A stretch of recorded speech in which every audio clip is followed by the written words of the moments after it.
On 8 out of 10 Cats, the one and only Alex Jones. As easy as D.O.D., it's David O'Doherty and their team captain, Jon Richardson.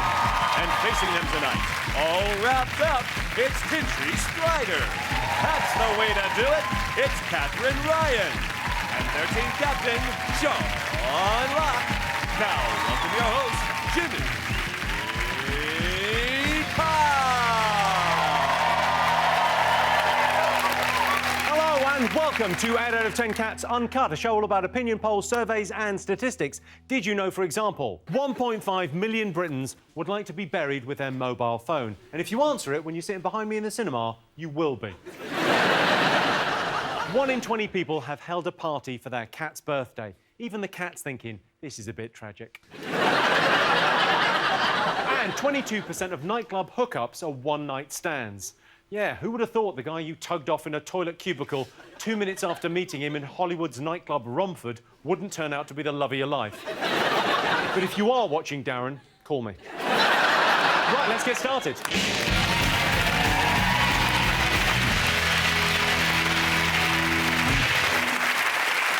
What are you talking about? That's the name of our first round. It was Halloween this week, so tonight our panellists' job is to guess the top 3 things people are scared of. John's team, what do you think scares people? My attempts at being intimate. Aw, don't put yourself down. I'm not going to put myself down, but I'm just going to tranquilise myself. Your attempts at being intimate? Well, if I'm sexy with people, they find it frightening. Could you just give me a demo and I'll tell you whether I think it's frightening? Give us a little demo. Yeah, Alex is right there. Give her a demo. I don't mind. Go on.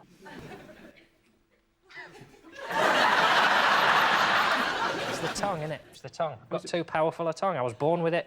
What am I going to do? But I don't think it is me. What are you scared of? I'm not Well, see, I say this with trepidation. What are you scared of? Ghosts. You're scared of ghosts? Because last time you were on the show, you spoke about ghosts, because you've seen a ghost. Yes. Have you seen anything since you were last on the show? No, but I have seen 3. So don't play it down. I mean, there's 3. You've seen... Yes, you think you've seen 3? I don't want to be one of these people who sees ghosts. No, and there's medication you can take to stop it. But if you forget to take it, you will see them. That's... Yeah. Has anyone else seen ghosts? Have you seen it? You believe in the paranormal? I haven't seen ghosts, but I'm kind of scared of ghosts. Yeah, because I'm just scared. Well, you are little. But no, I got something about when I was younger. You know what? Let me cut the story short. I'm just scared. I think there's a happy medium between a really long story that goes on too long. I mean, really, that's just a bullet point there, I feel, Tinchy. Give us a bit more. When you were young... That's it. There's no story. I'm just scared of ghosts. Yeah. Like, actually, not every ghost. Casper was all right. Yeah, Casper was a friendly ghost. Yeah. Are you scared of ghosts, Catherine? Absolutely not. And I promise you, ghosts are more afraid of you than you are of them. They're more scared of you than you are of them. I think that's spiders, isn't it? Oh, spider ghosts, spider ghosts, spider ghosts. Yeah. Do you know, Naomi Watts said that the ghost of Princess Diana visited her and gave her permission to make the film Diana. But I feel like if Diana came back, she'd be straight into Kate Middleton, like, fill your knickers with jewels and run.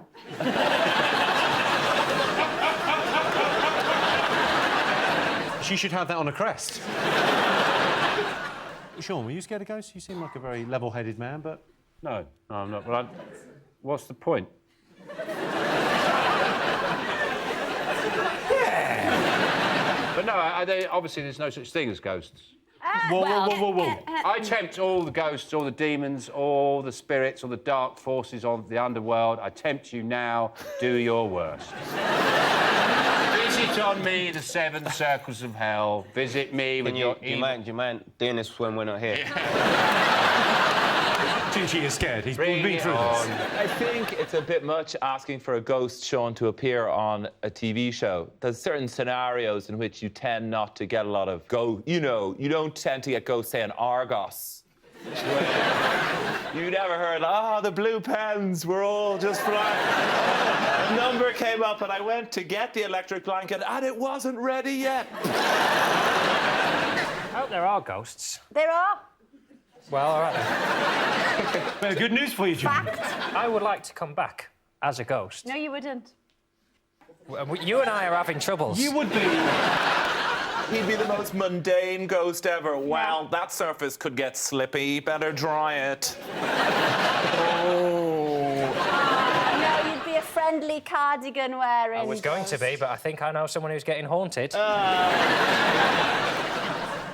I can tell you ghosts are not one of the scariest things, but if you see a ghost, there are 3 things you must do immediately. Number 1, put down that drink. 2, turn the lights on. And 3, stop making things up.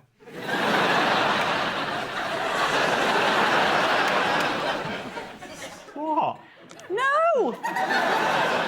Wow. A little bit. OK, other scary things. Sean's team, what scares you? Oh, Primark on a Saturday. And the biting and the blood.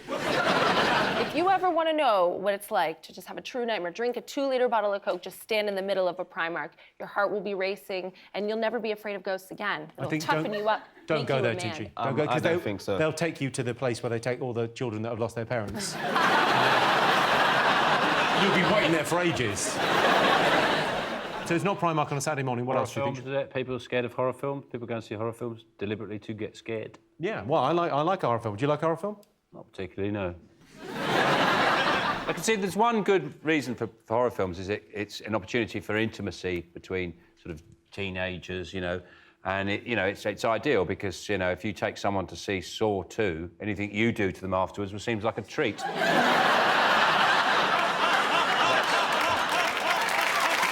one reason for it. Tinchy, do you watch horror films? Not really, you know. No, I don't watch. Not your thing? Nah, not my thing. I guess you can work out why I don't watch it. Why don't... No, I'll ask. Why don't you watch horror films? I'm scared. Simple as that, really. No, I don't really watch horror films. If it's on and I'm with people that are watching it, I'll watch it. But, like, what I don't want to be scared for. I sometimes admire the plumbing. You know, they turn on the taps and blood comes out. You go, that's pretty good, isn't it? Or a shower and all blood comes out of the shower, or they've got a blood jacuzzi. Yeah, I think that's quite a lot of plumbing's gone in there. There's a plumber's gone in there. Do you watch horror films? John? Yeah. Do you? Oh, I love it. No, you don't. Oh, I love it. It's nice to be scared because then when it ends, that's the thing. You're scared and then it ends. You think, oh, well, at least my balls aren't getting electrified. That's not a horror film. But if 8 out of 10 Cats was a horror film, I would be the one stumbling through the woods crying, running away. I've worked out what it would be. Sean would be that you'd be the one I was running away from. I would find your house, think you were the nice guy, but then you turn out to be worse than him. I can't believe he's totally figured this out. And I was chasing you to warn you about Jimmy. That's the reason I was going, Dan! Dan!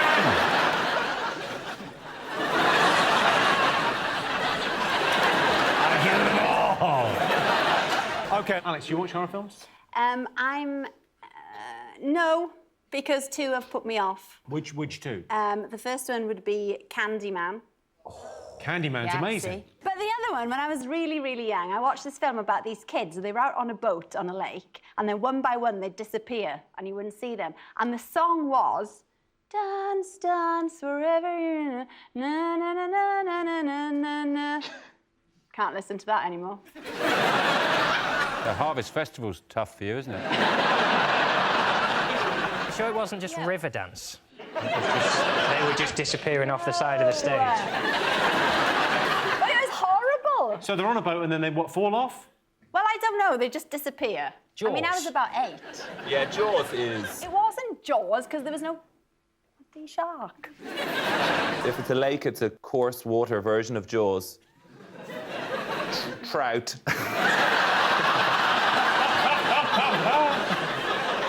OK, let's have a look and see if it's up there.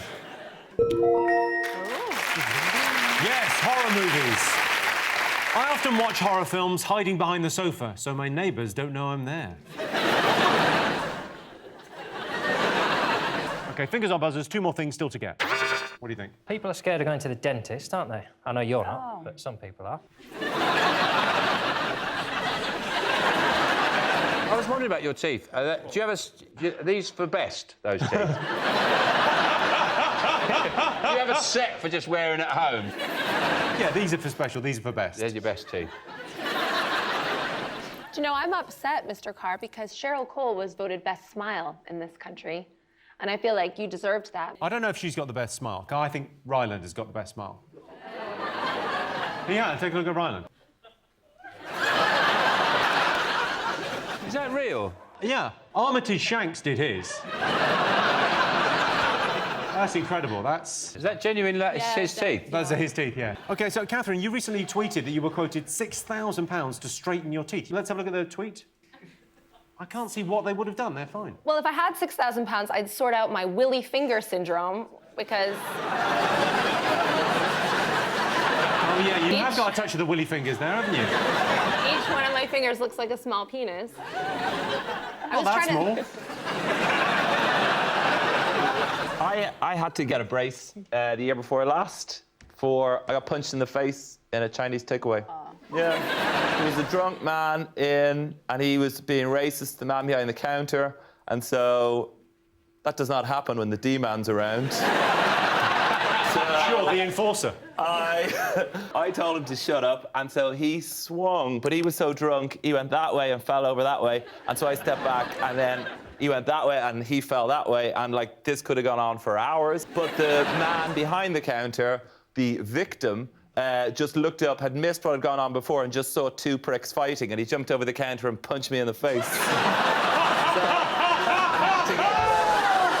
knocked that tooth back a quarter of an inch. That's a good dental story, but not the best dental story. This is the best dental story. Last year, a dentist in Poland was treating her ex-boyfriend for toothache after he dumped her. She knocked him unconscious, knocked him out with the drugs, and then she removed all 32 of his teeth. Whoa. I imagine he said... Tinchy, are you scared of the dentist? No, I'm not. That's one thing I'm not scared of. Yay! We found it! OK, let's see if going to the dentist is in our top 3. Yes, going to the dentist. When I was a kid, I was scared of the dentist. He was a paedophile. Fingers on buzzers? Flying. People are scared of flying, aren't they? Because you might die. What amazes me about people who are scared of flying, they always go, oh, yeah, but the odds of dying in a plane crash are like 1,000,000 to 1. You go, yeah, I'm scared of being the one. And it looks... If you're going to die in a plane, I'd rather die... You know, they made it look in the 70s. Like, people used to turn up at the airport, like, 5 minutes before the flight with a martini and, like, get on smoking a fag and shit on the floor. It looks amazing. Yeah, start the bloody plane. Do you want a martini, pilot? Yeah, I'll have a bloody martini. I'll see you in Jamaica. OK, a recent report revealed that 1 in 6 pilots have flown planes in which both pilots fell asleep at the same time. You know there's a problem when you're hoping to get hijacked just so someone is awake in the cockpit. You need to be awake for the whole of the thing. No. I feel that way about motorways. Like, if it's the M1, that's really straight. You've got cruise control, and there's a little buzzer that comes on if you're too close to the car in front. Just have a nap. I kind of disagree. Well, it's a real different perspective. Thank you. Alex, what do you like on a plane? How do you pass the time on a plane? I'm quite good because my boyfriend, he's Kiwi. I thought you were in there too. I felt the vibes. I thought if anything... Go on, Alex, go on. You do remind me a bit of him. Well, I'm not alone in thinking, Alex, you could do better. So he's a Kiwi, so we've got to go quite a long way on a plane quite often. So what I do, I book an airline that has Who Wants to Be a Millionaire. And then I tell myself, you will not get off this plane until you get $1 million, which takes me quite a while. I would imagine, so yeah. That keeps me occupied for the entire flight. I feel that I would be scared of flying if I thought for a moment about how, in the name of Jesus, planes stay up there. But instead, I put it on the long list of modern things that I have no idea how they work. Phones, computers, wheelbarrows, like Shazam. Like, take, you know the thing on your phone that can identify a lot of songs. How does that possibly... Like, people say algorithms, but yeah, what is it? It needs to be a thing. It needs to be like a wizard in a cave, the Lemon and the Virgin, or something like that, you know? Well, I can tell you flying is not up there, but it's very important to listen to the safety announcement because otherwise you won't know where your whistle is when you hit the Pyrenees at 700 miles an hour. OK, fingers on buzzers. One more thing still to get. Death. Death. People are generally scared of dying, aren't they? Are you scared of dying, Sean? Well, I'm getting older, so it's become more of a, pressing concern. Well, how would you like to go? Muffled by flesh.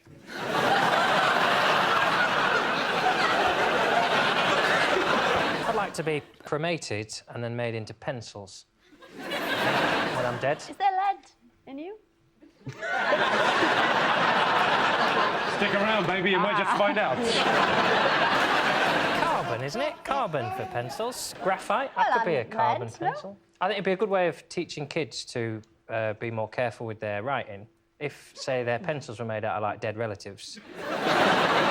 If they made a mistake and had to rub it out, you're rubbing a loved one off the face of the earth forever. Yeah. Whereas if you don't make a spelling mistake, then you've turned Grandad into a lovely poem. You really understand the mind of a child, don't you? I think the thing about death, I mean, it's a scary thing for lots of people, but I think the idea of your own mortality can make you kind of do things in life. So take a look at this. Okay, so there's a truck getting towed, and it looks like it's coming at us, and my wife's asleep. So we're gonna see if we can scare her.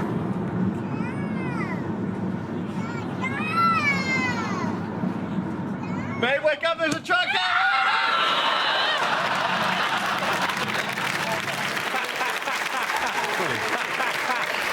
That is good. Tinchy, if you had to die, how would you like to die? Have you got any ideas? If I had to die, I don't know, maybe on a plane? On a plane? It's very few people's first choice. It's interesting. On a plane, like when you're going down, I feel like you're just like, I don't know, it's like a roller coaster ride. I suppose right until the impact, it's pretty good. I've had a near-death experience on a plane. Oh, yeah? Yeah, it's flying to America, and they had a problem with one of the engines, and people started getting very nervous and edgy, and then the other engine packed up, and the plane was plummeting towards the ocean, the Atlantic Ocean, and there was just panic, pandemonium on the plane. And I remember, for some reason, it was quite interesting, because I realised I wasn't actually that, but I was quite calm, I was quite composed. I was a bit pissed off to turn the film off.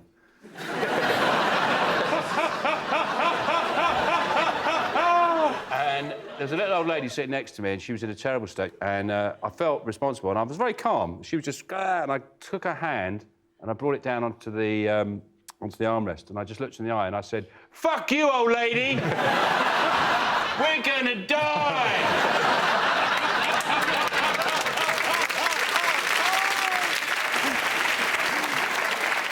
Let's see if death is up there. Of course it is. The most frightening thing.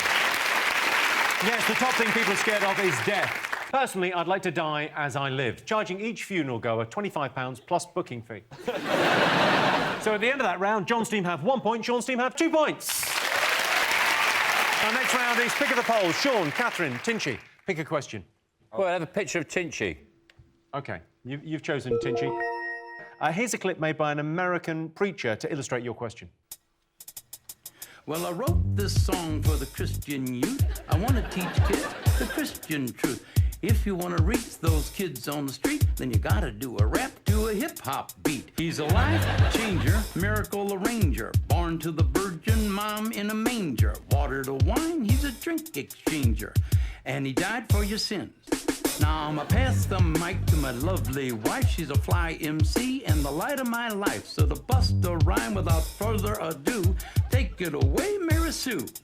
If another MC says you're a freak, you're a lame butt rapper and your rhymes are weak, I don't get mad and I don't critique. I forgive him and turn the other cheek. If you hate drugs and you think you're cool, you need to come to Sunday school. Put those drugs in a garbage can. Stand up tall, you're a Christian man.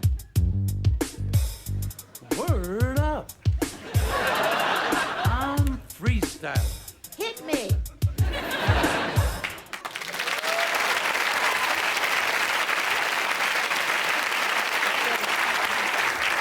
Tinchy, what do you make of that? It was all right, it was trying. I like how they was putting some words together, but they just had the rhythm wasn't there. Like, it's like, loosen up a bit, man. Have fun with it. I like the bit about turn the cheek. Yeah, that was the sexiest bit, I felt. Right, so here's your related question. Most people think rapping is harder than singing. True or false? I rap, so I'll say singing is harder because I can't sing. And I think rapping is easy.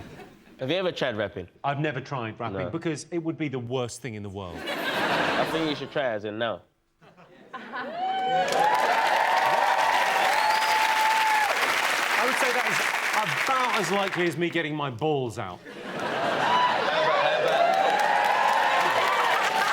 Go on, teach Catherine how to rap. Catherine, can I could rap you a love song. All right, lyrics. First of all, let's make it simple. If you say like one line, that's a bar. Yeah. 2 lines, so to make it easy, let's do 4 bars for you. Okay. And you say you want to talk about love. Yeah, I want to talk about you and me. Oh, you're in love? Yeah. Now tell me how deep you're in love. Okay, like, I'll talk about me. How about Try and rhyme it as well, that might help. I'm the big white girl from Canada, chilling with Tinchy, yeah, that's the star of the hood. Maybe this is where our love begins. After the show, you take me back round the beans. Yeah, you don't gotta do a lot of being trauma. Just say the word, I'll be your baby mama. Oh, wow. Easy. John, do you sing? I've never heard you sing. No, but you've never seen me do a lot of things I do. I sing, mostly musicals. Oh, I like musicals too. Yeah. Which one? Phantom. Lovely. Love a bit of Phantom. Cats, obviously. Ironically, I don't like cats. David, you do a fair bit of singing. Yeah, I do. I think when I try to sing, it's so bad, it comes across as just talking, really. And talking with a beat is pretty much my rap. So I'm trying to think of... They call me David O'Doherty because it's on my birth certificate. 18-12-7-5 at 8:15. Youngest of 3, 7 years to the last. Was I planned? I don't know. I've never asked. Was I planned? I never asked is the end of that. The tragedy of that is that I was born on the 18th of the 12th, so therefore I was conceived on the 17th or the 18th of the 3rd, the 17th of the 3rd being Patrick's night. So that would answer that question, pretty much. And raise the horrific image of my mother in a green afro wig going, go on, it'll be fine.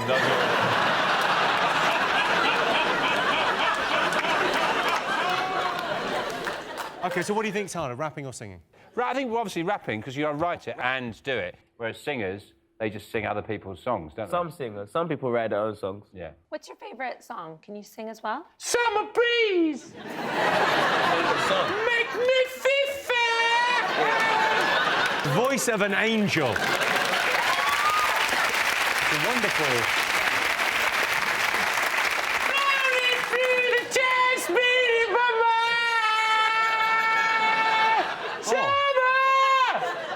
There's a tear, there's a tear. Yeah, I think I got my next beautiful. feature. Yeah. So you're going... you know what, really, I'm just saying singing because I rap and I find it easier. You're being humble. I'm being humble, but really... OK, we'll say no. We say rapping's harder. You're saying rapping's harder. John, what are you going to go for? What have you done? Something just flew in my fucking ear, Jimmy. Ghost! It's a ghost! Ghost spider! Maybe the ghost fly was escaping ghost spider. OK, what are you going to say, rapping or singing? Singing is harder. Yeah. OK, you're saying singing, you're saying rapping. I can tell you it was close, but the answer is false. Only 47% of people think rapping is harder than singing. You got a point. My problem with rap music is it tends to disrespect bitches and hoes. The trouble with rapping is you have to lizzle a whole new vocabulary. Right, let's get on with the quizzle. So at the end of that round, it's 2 points for Sean Steam and 2 points for John Steam. And the winner is the name of our final round. Here's your first one. Most romantic gesture. What's the most romantic thing anyone's ever done for you, Alex? Taking me to Chicken Cottage. I did read about a man who took his fiancée to a hotel, and the plan was he was going to propose to this lovely girl. And so in the morning, he opened the curtains, and a year before, he'd planted these daffodils, and the daffodils spelt, "Will you marry me?" But imagine if there'd been a mole he didn't know about, and he'd eaten loads of the bulbs. And then when she pulled the curtains out, it just said, Willie... me. Willie me. He went, bloody moles! What's the most romantic thing you've ever done, didn't you? Me? Yeah. I'm not really romantic like that. I kind of try and, you know, the whining and dining and all that. I skip that, go straight to the point. Catherine, what's the most romantic thing anyone's ever done for you? Well, I used to think cooking was really romantic till I saw how it turned out for the guy on Breaking Bad. My current boyfriend's very romantic. Right. But it's wasted on me. I'm a bit of a man. What? Yeah. Right, mate. Hey. John, are you a romantic guy? I will sometimes, for my girlfriend, I will not deliberately piss her off all day. That's quite romantic. But I'll do a thing if she says something like, can you turn it up a bit? I'll go, I'll turn you up a bit. And I will literally do that for every sentence she says. And sometimes I don't do that, because I'm a good guy. I need to learn from you. I think so. Oh, yeah, he's like Mr. Miyagi, yeah, sure. Who's Mr. Miyagi? Mr. Miyagi, you know, from the Karate Kid. Karate Kid. No, I've never seen that. You've never seen the Karate Kid? It's been on, but I haven't really watched it. So you're in a room, the Karate Kid's on, but you look the other way. OK, David, most romantic thing you've ever done? Fart the music from Sonic the Hedgehog. No way, the whole thing? Well, certainly it sounded like the start of it, where we both just went, that was the Sonic the Hedgehog music! What was that second bit? That was... Was that you making out with someone? Yeah. Can we have that again? Because we want to learn. Well, there's two classic sorts of making out. There's this... Oh, that was like Hannibal Lecter. I opted for the other one, which is this. Your tongue really flicks. It's got good tongues, actually. Maybe it's brush your tongue. No, sometimes you brush your teeth, you brush your tongue as well. Oh, yeah. Yeah. Just out of decency. You're not meant to do that all the time. Well, I don't. Oh. I don't until it looks like a sort of carpet in a car rental showroom. Car rental place, when it looks like that, it's that sort of olive green carpet you get. Yeah, I think I better brush it now. You can go too far. I mean, too romantic is weird. I once wrote a girl's name all through an exercise book and sent it to her. I thought it was romantic. It showed devotion and grammatical accuracy. But too much romance, it can be a bit wet. So what's the line? What crosses the line for you? Take somebody out for a meal, great. Perfect. Write their name on every page of an exercise book, over the line. So hopefully you're the right side of the line now. I've zigzagged that you've got a girlfriend. Good. I know, and I've learnt not to be romantic. So that's it. Sometimes I'll throw a wet tea bag at her head, just so she knows. OK, I'll give you a clue. It's something you might invite someone around for? Cooking a nice meal. That's the right answer. Yes, the most romantic gesture is cooking someone dinner. I cooked for my girlfriend last night. She said it was the best lasagna she'd ever tasted, which I think means it was the worst apple crumble ever made. Next one. Top thing that makes British people angry. What do you think? It strikes me as a visitor to this country, the things that annoy people are very often not the big things like the breakup of the NHS or bankers' bonuses, like apostrophes in the wrong place. So it's probably that was the final straw in 1939. It wasn't the takeover of Poland by Hitler. It was like, he spelt Nazis with an apostrophe. Oh, let's get him. What makes you angry? What makes me angry? When I'm driving. When we come to like a zebra crossing and like someone feels like because of zebra crossing, although I'll stop for you, but say thanks because I don't have to stop. You do. Yes, you do. Yeah. You do. Yeah. I know. You do legally, you do. Yeah, legally you do, but I really don't. I'm in a car. You're on your own feet. Like, if I didn't stop, what were you gonna do? I absolutely get that because when you're driving, because all it requires is it's just the eyebrow raise. It's just that's it. Like some people look at it like they look at me like, oh, you don't do the eyebrow raise on a zebra crossing. No, you're meant to stop. You're meant to be considerate of pedestrians, people who are softer than you. You're in a big metal box. And I'm meant to say thank you for not killing me. No, that's basic standards. That's like saying thank you to somebody for not stabbing you in the head while you're walking down the street. Thanks for not punching me in the face. Thanks for not pushing me in front of that train. You spend your whole life thanking people for not doing something insane, which would be running you over. In fact, I'd be more likely to just go, ah. I don't do that because there's a lot of hard people driving who get out of their cars and beat the crap out of you. But really... You've had a bit of luck if it's Tinchy, really. Yeah. You don't know. You never know. Yeah. You know, don't underestimate anybody. Especially me! Yeah.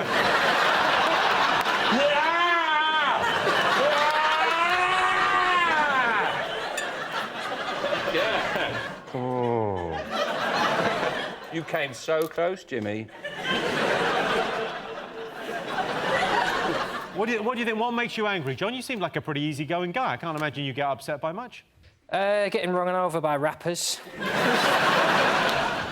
It's not having anything to get angry about, isn't it? It's nice to get angry. That's why we read papers in the morning. So before we've even finished our toast, we go, look at the state of that! What were you looking at?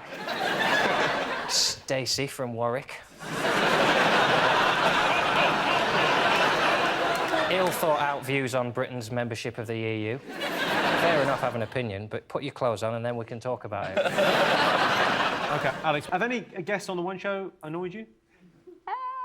There's been about 4. Let's name them. Come on, let's go down. How about no? One Direction. No, they're all right. Yeah, I mean, they've got about literally 115 people with them, choosing which ripped vest they're going to put on. And they're all right. They always make the right choice.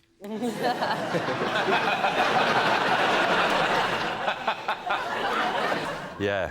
You can't get it wrong, really, can you? Well, no, I mean... Whatever you put on those guys, it's just great. Whatever you're doing, guys, just keep doing it. Go on, back to the annoying guests. Bruce Willis was rubbish on the One Show. Oh, Bruce. You sound like you've broken up with him. Oh, Bruce. I would have if we were together after that. He just was a bit... He didn't know it was live, for a start. You could have told him. And then I did. I did. In the first VT, I said, listen, Bruce, this isn't going that well. You're going to have to speak. To be fair, it's a difficult gig for him to get up for, I imagine. If he's come off the back of, like, a Hollywood film where he's blowing up helicopters, and then he's got to come off the back of a Giles Brandreth documentary about maggots. I'll tell you what, something really does annoy me is when you go into a jeweller's and they're selling loads of clocks and they're all different times. Yeah. Thinking, you're trying to sell me these clocks and you can't even be bothered to get them on the right time.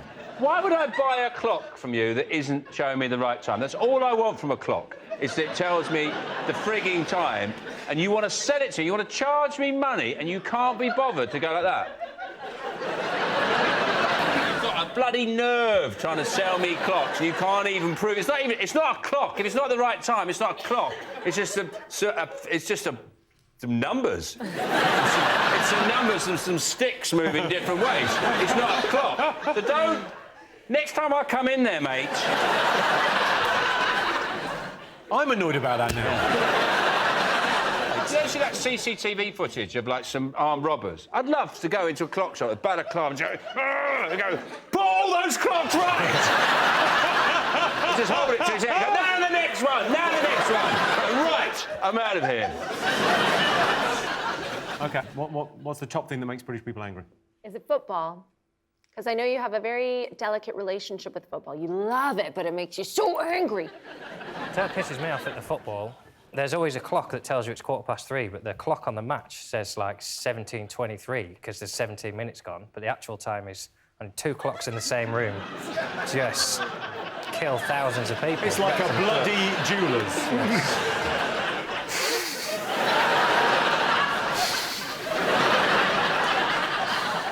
We waited till Series 16 to break out that face. OK, top thing that makes British people angry. It's people being unhelpful. Bad service. Yes, that's the right answer. Well, that sound tells me it's the end of the round and the end of the show, which means the final scores are John, Alex and David have 2 points, Sean, Catherine and Tinchy have 4 points. They're the winners. Thanks panellists, our wonderful studio audience, and to all of you for watching at home. That's it from us. Good night.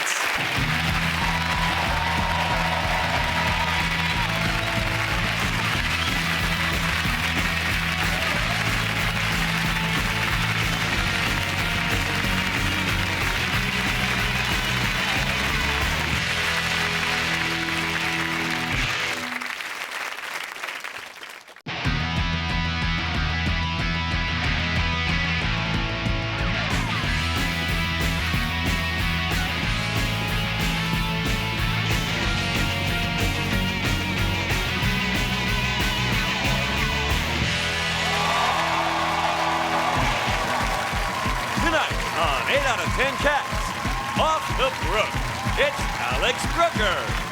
Why-Eyed Pet, it's Chris Ramsey. And their team captain, Jon Richardson. And facing them tonight, the Beard and the Wonderful, it's Joe Wilkinson. From Man Down, it's Roisin Conity. And their team captain, Sean Locke. Now, welcome your host, Jimmy Carr. Welcome to 8 out of 10 Cats Uncut, a show all about opinion polls, surveys and statistics. Did you know, for example, 80% of obese people say they've got no idea how much they should be eating? Here's a clue, less than that. 30% of people say their favourite meal hasn't changed since childhood. My favourite meal's still the same, sucking on boobies. Right, Mum? And 18% of the population has sleepwalked. My girlfriend's a terrible sleepwalker. A few weeks ago, she sleepwalked out of the house, met up with her ex-boyfriend, they sleep-shagged, and now she sleep-left me. When she wakes up, she's going to be so embarrassed. Right, let's get started.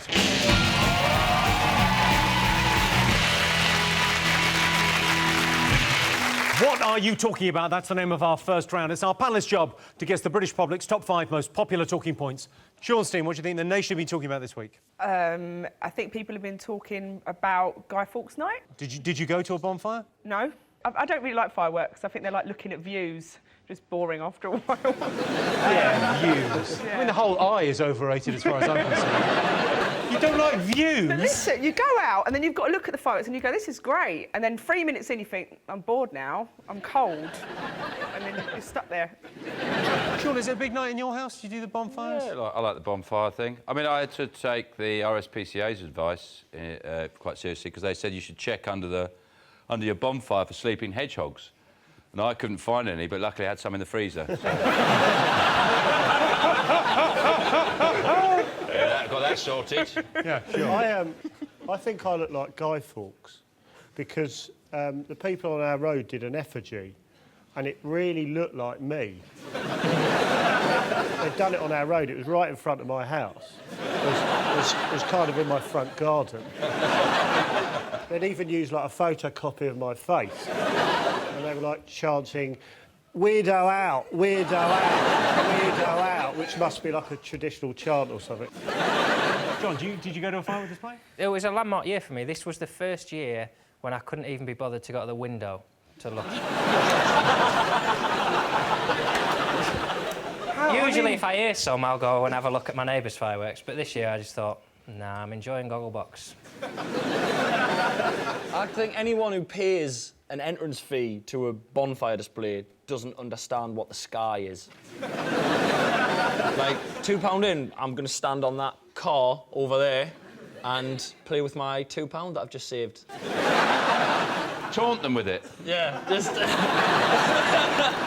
The best firework display, I think, in history. It was in Scotland a couple of years ago. It was meant to last half an hour, but due to a technical hitch, all the fireworks went off in under a minute. Let's have a look. This was meant to last half an hour.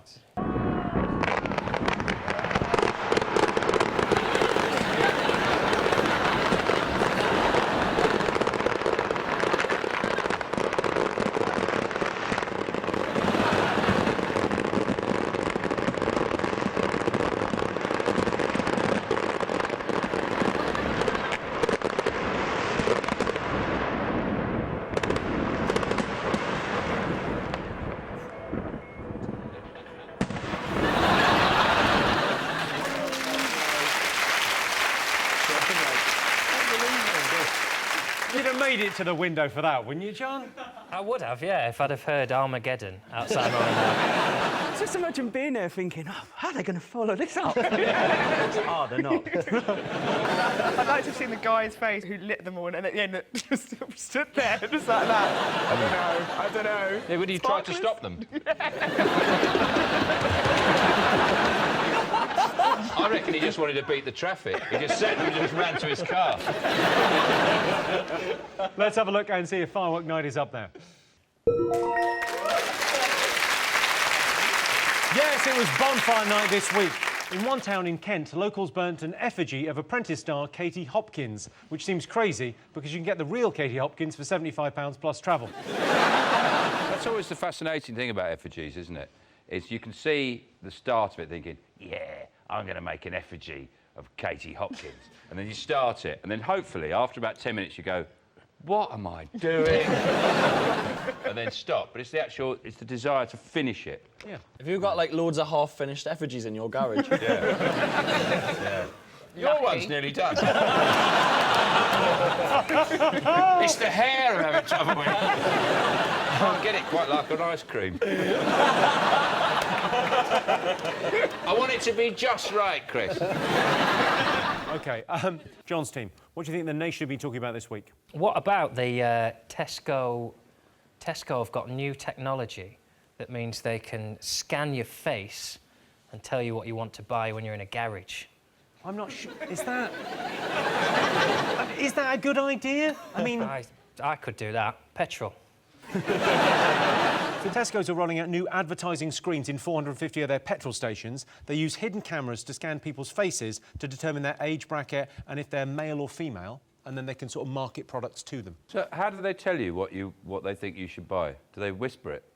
Do they come up to you and go, I think you need some crisps? I think they would look at you, Sean, and go, I think moisturiser, maybe, you know. Prunes. Fly spray. They've had this technology in toilets for years, though. I go into a garage, and when I get in the cubicle, it tells me exactly what they think I'd like to do to someone and who I can call.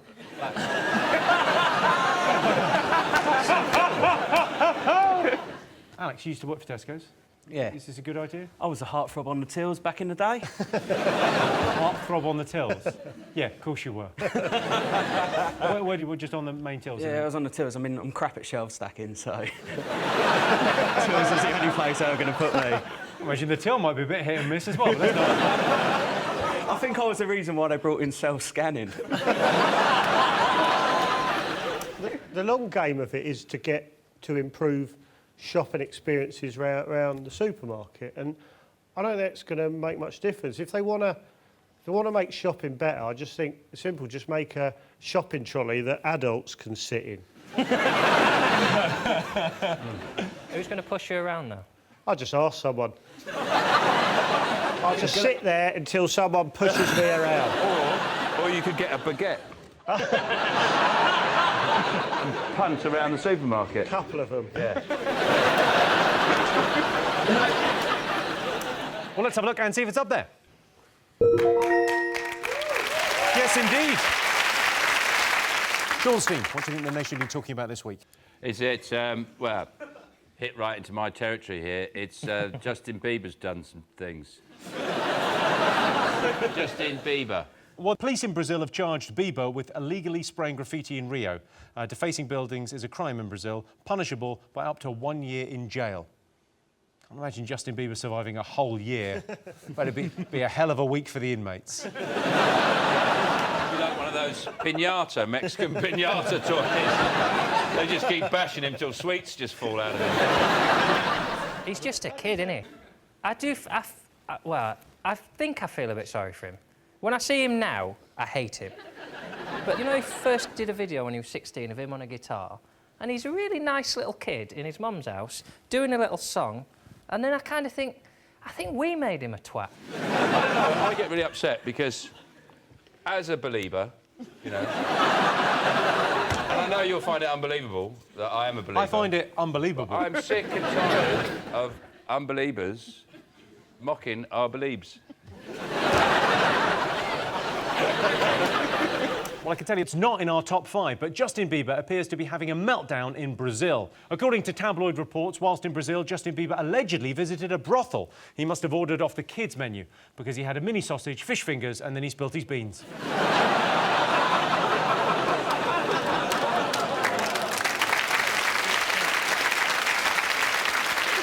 Johnston, what else has the nation been talking about? The Call of Duty came out. The Call of Duty? The Call of Duty's come out on your Sega Mega Drive. On the first day it came out, it made $1 billion worldwide. So it's bigger than any film, any music, just huge. I ordered one, not this one, it was the last one. I went into the shop and I pre-ordered it, and I paid like a £10 deposit or whatever. He went, "Are you coming for the midnight one?" And I went, "Do I have to come at midnight to get the copy?" And he went, "No, but you're not just going to come." I went, "No." He went, "Oh, it'll be good, man." No, I won't. Standing in a queue at midnight outside a shop with loads of sort of like comic book reading 30-year-old men. Definitely not. I wouldn't queue for a game at midnight. I don't like queuing for Oceania at midnight. But what I love about the new Call of Duty game is that you can play as a dog. And for me, that makes it a very different game. It's like, how many people have you killed? Well, none, but I've had 2 shits and a bit of postman. Sean, have you ever played a video game? Are you...? No, I don't see what's wrong with Conkers, really. How could you not have a better game than that? And you don't need a queue. Nobody ever stood round a Conker tree at midnight going, "The big one's going to drop." Look at it, it's going to go. I'm getting it. Well, I always wonder about computer games. You know, in a computer game, if you walk into a wall or something, he goes, "Ugh." I always think that was someone's job to make that noise. Someone got paid to sit in a studio for a day going, "Oh." I'd do that. If they make a game where there's a little gremlin wandering around, I'd happily spend a week of my life just going, "Ugh."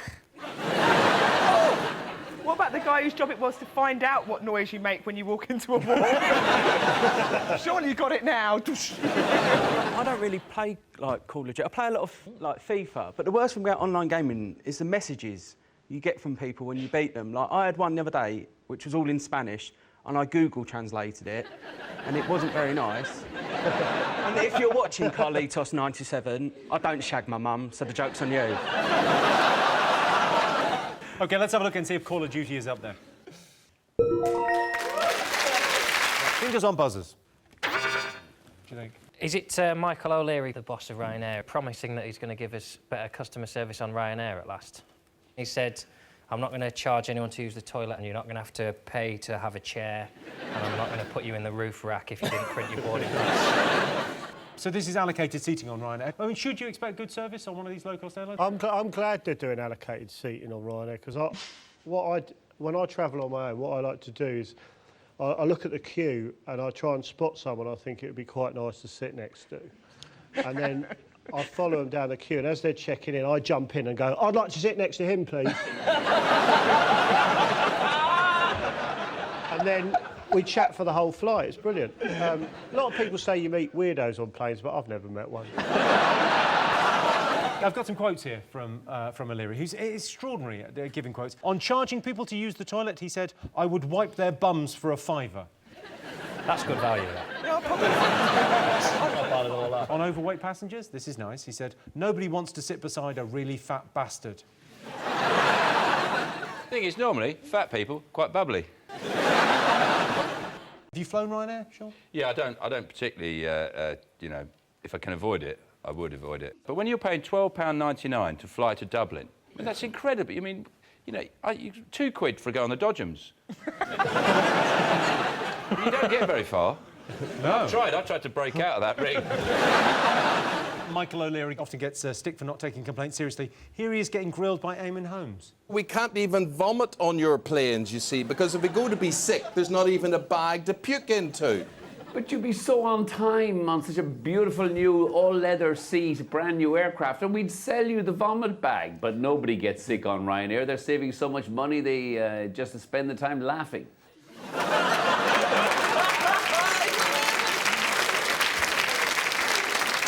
The worst thing they do, that punctuality argument, when you land on a flight, and if it's on time, they do a little... That is the very least I expected, that you wouldn't kill me I was on a Ryanair flight once, and the tape machine had broken down, and the bloke had to do it himself. You know, and he came over his hand and went... Ryanair flight on time. That was worth the £2.40 I'd spent on the flight. OK, let's have a look and see if Ryanair is up there. Yes, Ryanair has agreed to offer allocated seating. I tell you what you can't take away from Ryanair. They're headphones, because they don't give you any. Right, fingers on buzzers, one more thing still to get. I like the story of the Indian mission to Mars. A few years ago, the Chinese put a mission into space, and it's quite funny. It's a very similar response to it. The Chinese went into space, and the British press had the same kind of reaction they had with the Indian one, which is a bit like Cool Runnings. It is. It's a bit like, what? The Indians going... You know, they've got a space mission going on. And the thing I think's odd about it is it cost, like, 48 million. No, but this is it. This is why it's controversial, because Britain gives £280 million in aid annually to India, and the mission costs £45 million. They're going to Mars. So we're giving them this money, and they're leaving.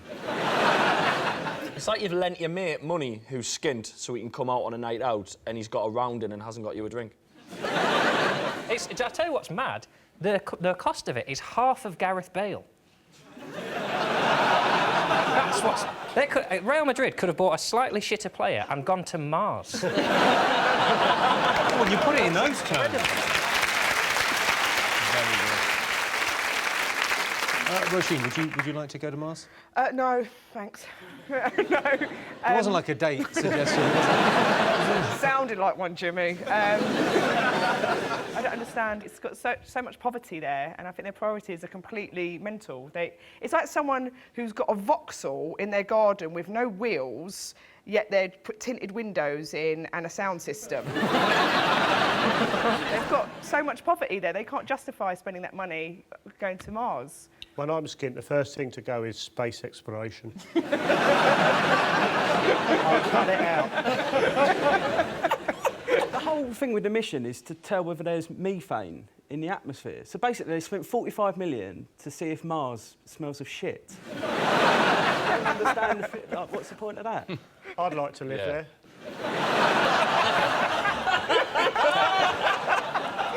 Joe, over to you. I'd like to be the first person to live there. It'd be brilliant, because you'd probably get a house with quite a big garden. Big enough for a trampoline. I don't think you need a trampoline there. I think it's bouncy. Oh, that's why I want one, mate. Go well, I'd run a small business. I'd start a pub. And I'd call it the Mars Bar. It's a proper joke. One proper joke. Well, let's have a look and see if the Indian mission to Mars is up there. Of course, India aren't the only country with a new space programme. Earlier this year, Iran said they plan to put a man on the moon by 2025 by nuking Israel. So those were the most talked about things this week. But in other news, during their trial, it was revealed that Rebecca Brooks and Andy Coulson have had an affair. We don't know if Andy Coulson was tapping phones, but we do know he was tapping Rebecca Brooks. And if anything, I think that's worse. Sir Alex Ferguson's book has become the fastest-selling piece of non-fiction in history. Alex Ferguson's book details his incredible journey from slightly pink to red and ultimately a bright purpley colour. Wayne Rooney's very keen to read Ferguson's book, and he'll get onto it just as soon as he finds out what's happened to this very hungry caterpillar. So at the end of that round, Sean, Joe and Roisin have 2 points. John, Alex and Chris have 3 points. So our next round is Pick of the Polls. Sean, Joe, Roisin, pick a question. The bear, please, Jimmy. OK. Last week, an 80-year-old Russian man survived a fight with a bear. True story. He bravely kicked and headbutted the bear before the bear threw him off a cliff. He survived, but a bear basically came at him and he fought him off. So we asked our studio audience, do you consider yourselves brave? Yes or no? I was really hoping you had a clip. I'm not dismissing the bravery of a man, but it sounds to me like he survived because he got thrown off a cliff. I'm going to speculate, had the fight continued, he would have got the shit kicked out. He was an 80-year-old Russian shepherd. He was approached by a bear in a raspberry field. So this is true. This is a nursery. This happened this week. Approached by a bear in a raspberry field. He showered him with kicks and headbutts. Reporters say he managed to knock the bear off balance before it threw him off a cliff. He was hospitalised with bruises, bite wounds and 4 broken ribs. Wow. Discharged within a few days, and it's not known how the bear is. I just love it how we're sitting slagging a man off who fought a bear. We're like, ah. We're sitting in London in a warm studio. He fought a fucking bear. Yeah, in a raspberry field. Get over it. What's a shepherd doing in a raspberry field? How mobile are these raspberries?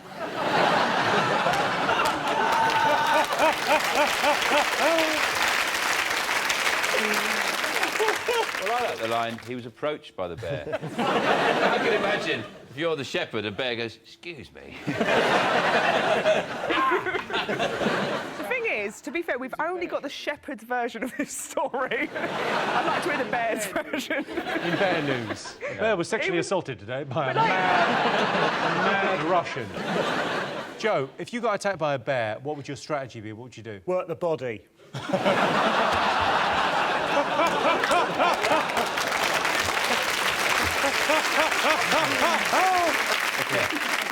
But you know, I mean, I wouldn't be. The best way to deal with a bear, if the bear attacks you, and this is genuine, if a bear attacks you, is stay very still and wait for it until it gets really close, until it's literally about there, and then you just go, whoa, like that. And because it's got those big round feet, it just goes, whoa. They can't adjust. They've got no balls on their feet. So you just go, whoa, like that, and it just throws them. And sometimes I've been attacked by loads of bears, and they're just literally going, whoa, and they're all behind me in a big pile.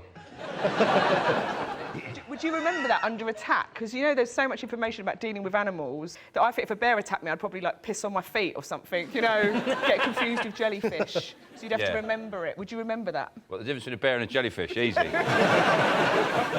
OK. We asked our studio audience, do you consider yourself brave, yes or no? John, I associate you with machismo and sort of all things that are... I mean, are you brave? Would you consider yourself brave? I think sometimes, Jimmy, the bravest thing you can do is just be yourself. I think if that means shitting your pants and crying, then yeah, I'm brave.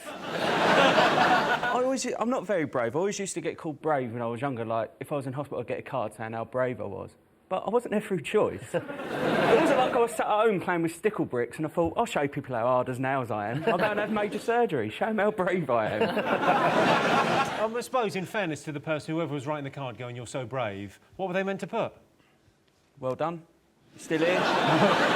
We asked our studio audience, do you consider yourself brave, yes or no? What do you think they said, Sean? Yes. What do you think, John? No. Nah. You go, no, OK. I can tell you the answer is yes. 60% of our studio audience do consider themselves to be brave.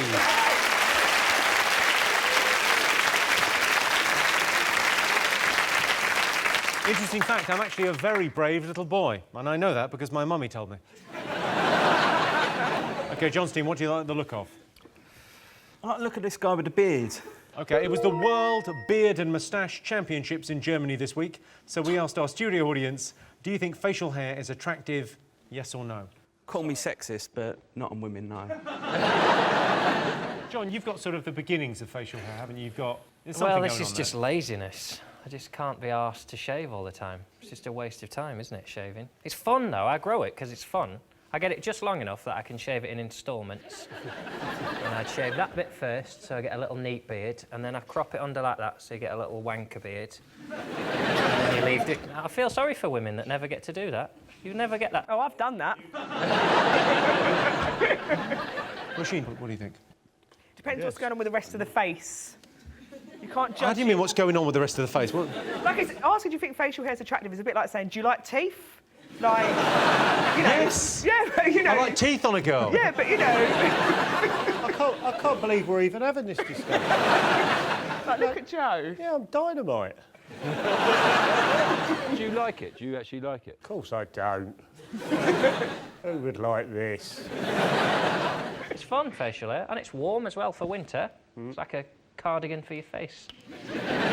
Chindigan. not attractive, though, is it, to answer the question? It's not sexy, is it? OK, what do you think? I'm adamant it's a yes. I think it's very in at the minute. Like, I mean, it's definitely not that. But, I mean, Jaws, well, no, not that either. But, like, a kind of, like a designer stubble, like what John's going on, I think it's very attractive. Well, you're very kind to say so. Not a problem. Have you grown a beard? Do you want to try one? Do I want to try one? I've brought moustaches. Definitely. Oh, my God. I think that's the one for me.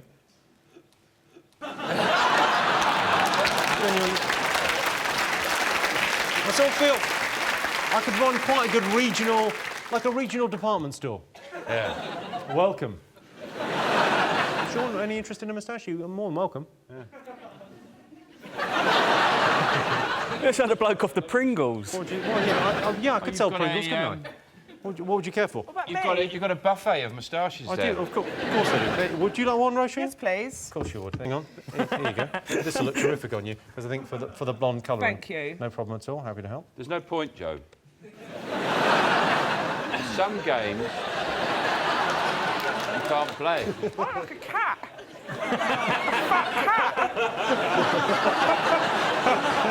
You really do look like a cat. Leave it on. I like it.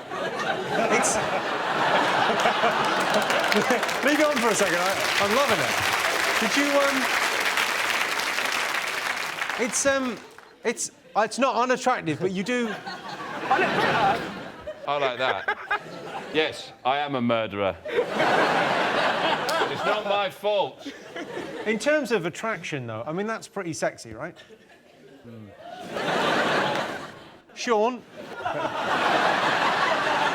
I feel like I'm in a strange nightclub and I go, oh, they like it. I'm going to give one to. Should we give one to? Should we give John a proper moustache? It'd be lovely for him to try, wouldn't it? Moustache, how very dare you. Fill your boots there. You bounder, you cad. Well, I very much like it on you, actually. You've awakened something dark within my sexuality. Thank you. John looks like a magician. Is that supposed to be like this? It really hurts. That's a really good look for you, trust me. I'm like forgetting things. It's nipping that hard. You look like a rival cat. You look like you've got whiskers on. I got one for you, Joe. You can just see what you'd look like with a beard.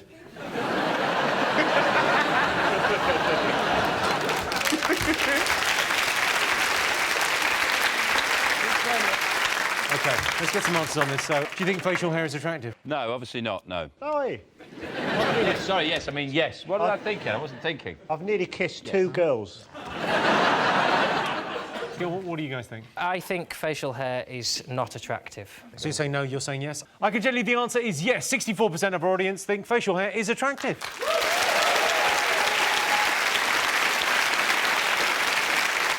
Different beards can mean different things. For example, a Santa Claus-style beard means friendly with kids, whereas a Joe Wilkinson-style beard means too friendly with kids. So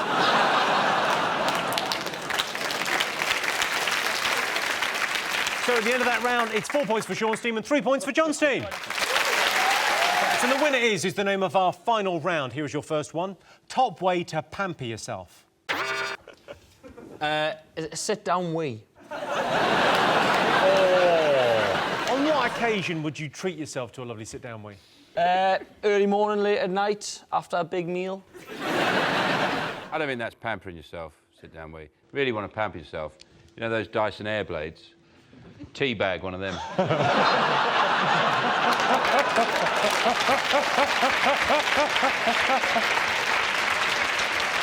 It's risky because you've got to have 1 foot on the door as well. 1 leg up.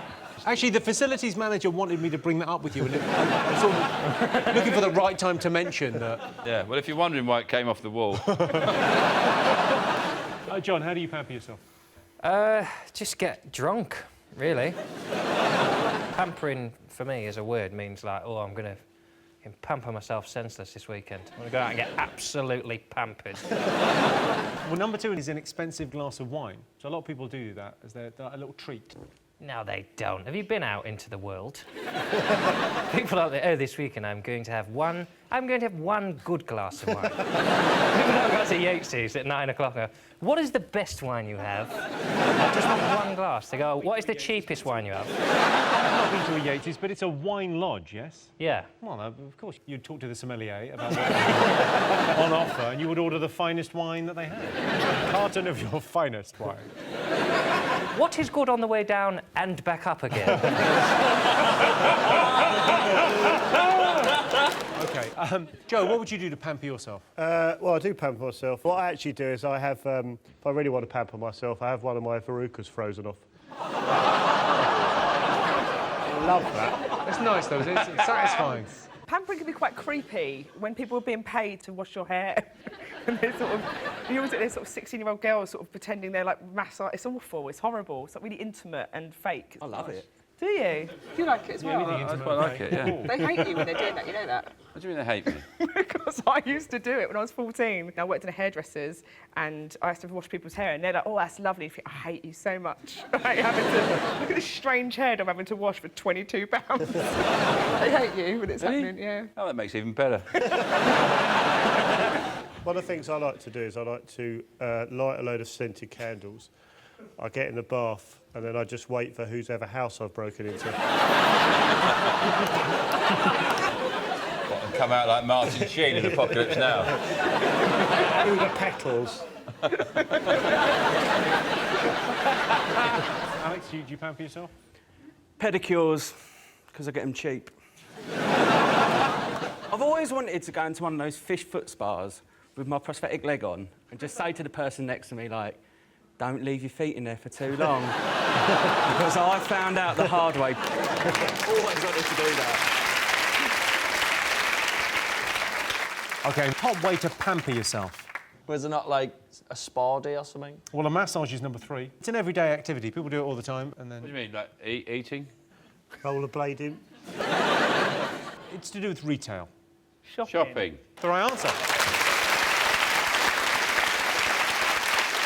Yes, the top way to pamper yourself is a shopping spree. My girlfriend goes to the off-licence every day and comes home with 3 bottles of wine. I think she might be a shopaholic. OK, worst thing to do when you're drunk? I once tried to eat everything in my pencil case. Chris, you're from the north. Worst thing to do when you're drunk? Like your specialist area. Text while driving.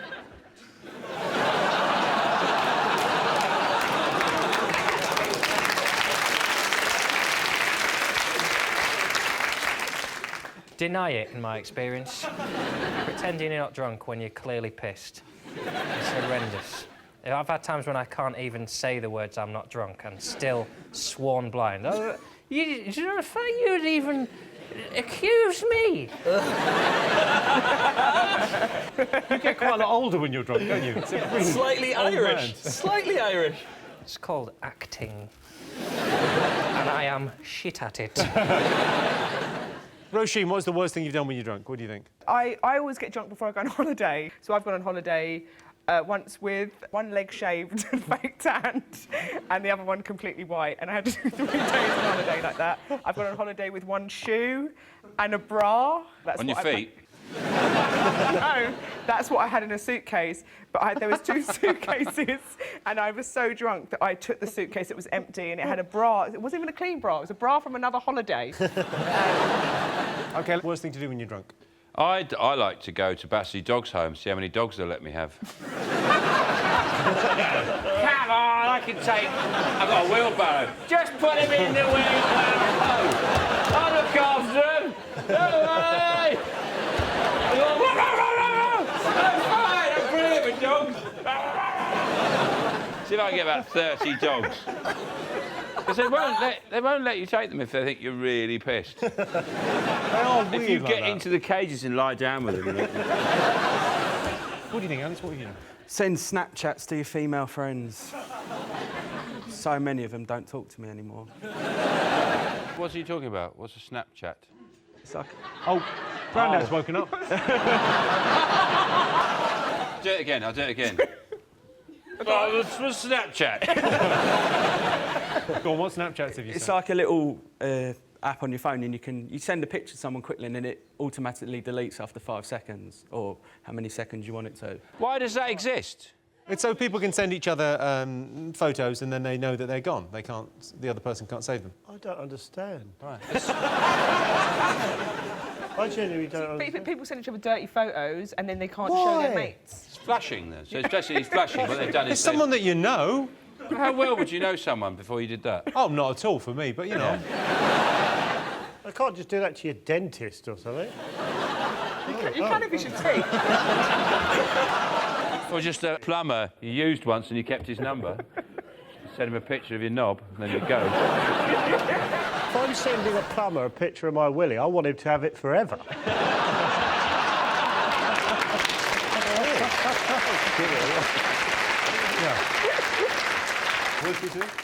Stripping off is never a good idea, is it? That's the right answer.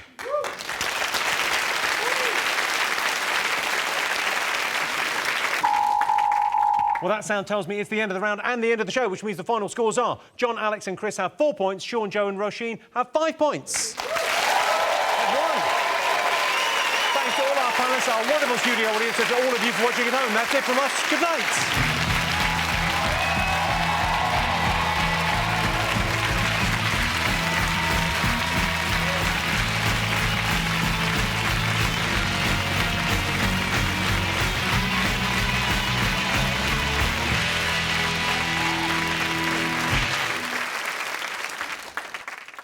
Hello, I'm Jimmy Carr, and I'm announcing a new tour. It's called Jimmy Carr Laughs Funny, because, you know, I do. I go to jimmycarr.com for dates and tickets, and then, you know, I guess buy a ticket and come and see the tour. I laugh funny, so can you. Come and see me.